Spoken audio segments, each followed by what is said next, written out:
Hello, my friends. Let's talk about compassion today. Did you know that the term compassion literally means to suffer together with?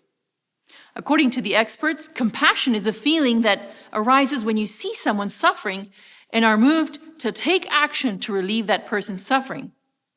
Scientists have come so far as to discover the biological and anatomical path compassion takes in our bodies and our brains.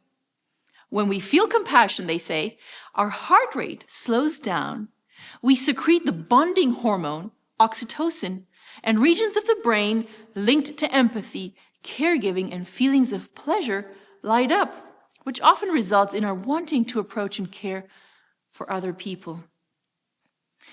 Now, there's another researcher, leading researcher of compassion. His name is Dr. Keltner, and he says that there are studies that measure activity in the vagus nerve, which extends from our brain stems to our abdomens. This nerve is the physiological nexus with compassion, and when it's active, most of us feel warm expansion, the feeling we get when we are moved emotionally. The more your vagus nerve fires, the more compassion you feel. And it's interesting to note that poorer people have a stronger vagus nerve response, and that people from upper classes don't seem to experience compassion as much.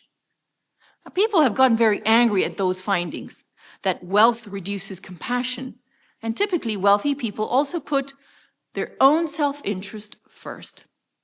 Thankfully, Jesus wasn't like that. On the contrary, the Gospels record time and time again where Jesus is moved by his compassion for others and does something to help relieve their suffering. Take, for instance, the widow at Nain, whose only son had died. Jesus came across the funeral procession, and when the Lord saw her, the widow, his heart went out to her, and he said, "Don't cry."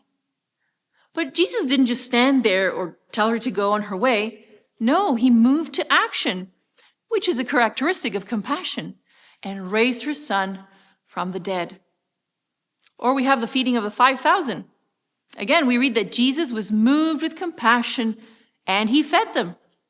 When Jesus sees your suffering or your need, he wants to help you. He wants to relieve your suffering. But the question is, will you allow him to? Or have you pushed him away, thinking you don't need anything? That's something to think about. And that is our nugget for today. I'll see you tomorrow.